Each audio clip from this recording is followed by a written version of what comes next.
Bismillahirrahmanirrahim. Assalamualaikum warahmatullahi wabarakatuh. Sahabat yang beriman, ini adalah kisah tentang seorang nabi kedua setelah Nabi Adam alaihissalam yang jarang diceritakan. Ini bukan kisah tentang Nabi Idris alaihissalam, karena ternyata masa di antara Nabi Adam dan Nabi Idris ada seorang nabi yang diutus oleh Allah. Beliau adalah Nabi Sidz alaihissalam, anak kesayangan Nabi Adam alaihissalam dan sekaligus guru dari Nabi Idris alaihissalam. Nabi Sidz alaihissalam adalah hadiah dari Allah kepada Nabi Adam atas kesabarannya terhadap ujian yang Allah berikan kepadanya ketika Habil terbunuh oleh saudaranya. Selama setahun pasca kematian Habil, selama itu pula Nabi Adam tidak pernah tertawa dan bahkan sampai tidak bergaul dengan istrinya. Kemudian Allah Subhanahu wa Ta'ala berfirman kepada Nabi Adam alaihissalam, "Hai Adam, sampai kapan tangis dan kesedihan ini? Sesungguhnya aku akan memberikan pengganti dari anak itu Habil untukmu dengan anak yang terpercaya dan akan menjadi nabi.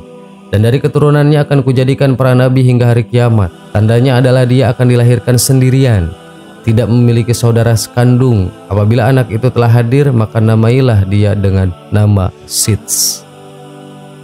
Pada suatu hari, Hawa melahirkan seorang anak laki-laki yang tidak memiliki kembaran seperti biasanya. Maka Nabi Adam alaihissalam memberi nama anak itu dengan nama Sidz yang memiliki arti anugerah dari Allah Subhanahu wa Ta'ala.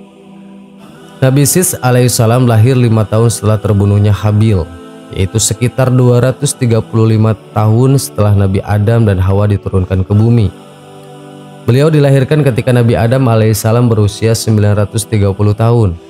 Nabi Sidz memiliki kelebihan dari segi keilmuan, kecerdasan, ketakwaan, dan kepatuhan dibanding anak Nabi Adam yang lain.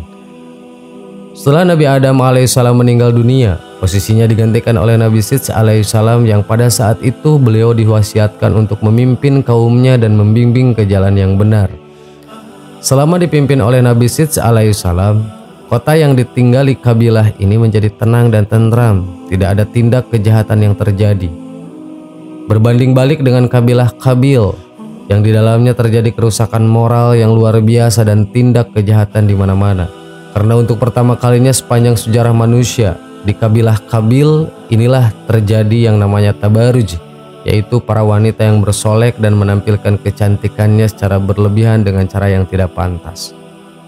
Melihat peluang itu, iblis pun datang ke kabilah Qabil dengan menyerupai bentuk manusia dan bekerja di tukang pandai besi. Di tempat inilah iblis membuat seruling, dan dengan seruling inilah dia mengenalkan bunyi-bunyian dan nyanyian yang tidak ada faedahnya pada semua orang yang membuat mereka semakin lalai mengingat Allah. Ketika kabilah Qabil memainkan musik dan nyanyian yang semakin lama semakin keras hingga suaranya terdengar sampai ke pegunungan tempat tinggal Nabi Sidz alaihissalam dan kaumnya. Orang-orang kaum Nabi Sidz yang mendengarnya merasa bising dan menjadi penasaran, karena sebelumnya mereka sama sekali tidak pernah mendengar suara-suara itu. Akhirnya beberapa pemuda dari kaum Nabi Sidz alaihissalam turun dari gunung dan mengecek apa yang sedang terjadi di sana. Sesampainya di lembah tempat kabilah Qabil bermukim, para pemuda ini mengintip kegiatan yang sedang dilakukan oleh kaum Qabil ini. Menurut riwayat dari Abdullah ibnu Abbas, perempuan dari kabilah Qabil memiliki paras yang cantik sedangkan laki-lakinya kurang tampan. Sedangkan perempuan dari kabilah Nabi Sidz kurang cantik dan laki-lakinya memiliki paras tampan. Ketika para pemuda ini melihat para wanita dari kabilah Qabil, mereka takjub akan kecantikan yang dimiliki oleh wanita keturunan Qabil. Ditambah mereka tidak menutup aurat dan berdandan secara berlebihan. Akhirnya para pemuda itu kembali ke atas gunung dan mengabarkan kepada pemuda lain bahwa di lembah sana ada sekelompok perempuan yang sangat cantik. Secara berbondong-bondong para pemuda kaum Nabi Sidz turun dari tempat mereka menuju lembah di mana kaum Qabil sedang melaksanakan perayaan. Kemudian mereka melihat para wanita yang ada di sana memiliki paras yang cantik. Dengan keadaan demikian mereka mulai bercampur baur antara laki-laki dan perempuan. Hubungan mereka yang bebas tanpa batas membuat hawa nafsu bergejolak dengan sangat keras. Alunan musik yang mendayu-dayu yang pada akhirnya membuat mereka melakukan perzinahan dengan bebas sesuka hawa nafsu mereka. Para ulama mengatakan bahwa ini adalah awal mula terjadinya perzinahan di alam semesta. Sahabat yang beriman, Itulah sepenggal kisah Nabi Sidz alaihissalam, anak kesayangan Nabi Adam alaihissalam. Semoga semakin menambah wawasan kita tentang tarikh Islam atau sejarah Islam. Wallahu a'lam. Wassalamualaikum warahmatullahi wabarakatuh.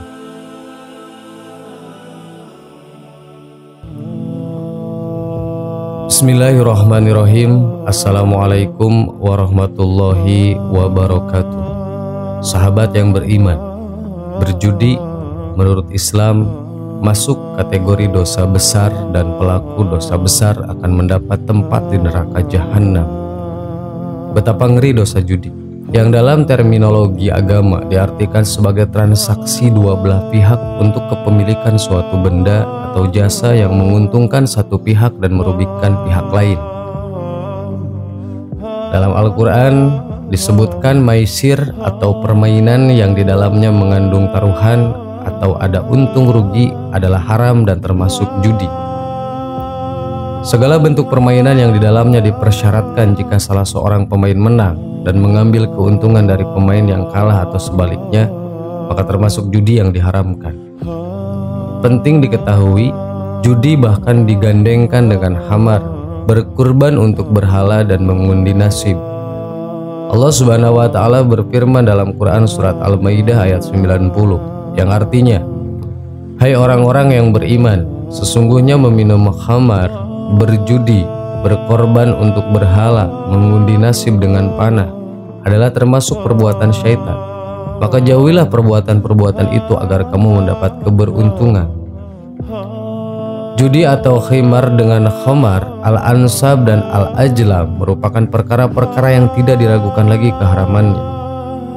Bukan hanya itu, judi juga disebut dengan rijsun atau najis. Allah terkadang menyebut berhala dengan rijsun, seperti dalam firman-Nya, "Fastanibu rijsa minal ausan." Maka jauhilah olehmu berhala-berhala yang najis itu. Quran surat Al-Hajj ayat 30. Allah Subhanahu wa taala menjelaskan bahwa judi adalah amalan setan dalam firman-Nya yang artinya, judi adalah termasuk perbuatan setan. Dan semua amalan yang merupakan amalan setan hukumnya haram, karena setan itu sangat bersemangat untuk menyesatkan manusia dan menjerumuskan mereka ke dalam kesesatan. Allah Subhanahu wa taala telah memperingatkan bahwa setan musuh manusia dengan peringatan yang keras. Allah taala berfirman, "Inna syaitana lakum aduun fajtahidu adu innama yad'u hijbatu liyakunu minal ashabis syair." Sesungguhnya setan itu adalah musuh bagimu, maka anggaplah ia musuhmu, karena sesungguhnya setan-setan itu hanya mengajak golongannya supaya mereka menjadi penghuni neraka yang menyala-nyala. Quran surat Al-Fatir ayat 6. Untuk memperdayai, setan mengganggu manusia dengan berbagai cara, termasuk persoalan judi. Rasulullah SAW bersabda, akan datang suatu masa pada umat manusia, mereka tidak peduli lagi dengan cara untuk mendapatkan harta, apakah melalui cara yang halal ataukah dengan cara yang haram. Hadis riwayat Bukhari. Modernisasi yang merupakan tanda kemajuan ilmu pengetahuan manusia seringkali tidak sejalan dengan kondisi iman dan takwa, sehingga tidak sedikit orang yang menghalalkan segala cara untuk mendapatkan nikmat dunia yang diinginkan oleh hawa nafsunya. Rasulullah SAW pernah bersabda, dua orang yang sedang melakukan jual beli dibolehkan tawar menawar selama belum berpisah. Jika mereka itu berlaku jujur dan menjelaskan ciri dagangannya, maka mereka akan diberi barokah dalam perdagangan itu. Tetapi jika mereka berdusta dan menyembunyikan ciri dagangannya, barokah dagangnya itu akan dihapus. Riwayat Bukhari.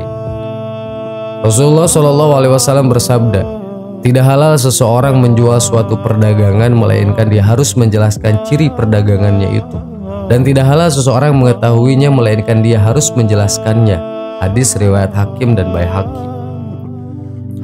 Sekalipun hiburan dan permainan itu dibolehkan, tetapi Islam mengharamkan setiap permainan yang dicampuri perjudian, yaitu permainan yang tidak luput dari untung rugi yang dialami oleh si pemain. Sudah disebutkan terdahulu tentang sabda Nabi Muhammad SAW yang mengatakan, barang siapa yang berkata kepada rekannya mari bermain judi, maka hendaklah ia bersedekah. Hadis riwayat Bukhari dan Muslim. Sahabat yang beriman, oleh karena itu Tidak halal seorang muslim menjadikan permainan judi sebagai alat untuk menghibur diri dan mengisi waktu senggang. Begitu juga tidak halal seorang muslim menjadikan permainan judi sebagai alat mencari uang dalam situasi apapun. Nauzubillahi min dzalik. Assalamualaikum warahmatullahi wabarakatuh.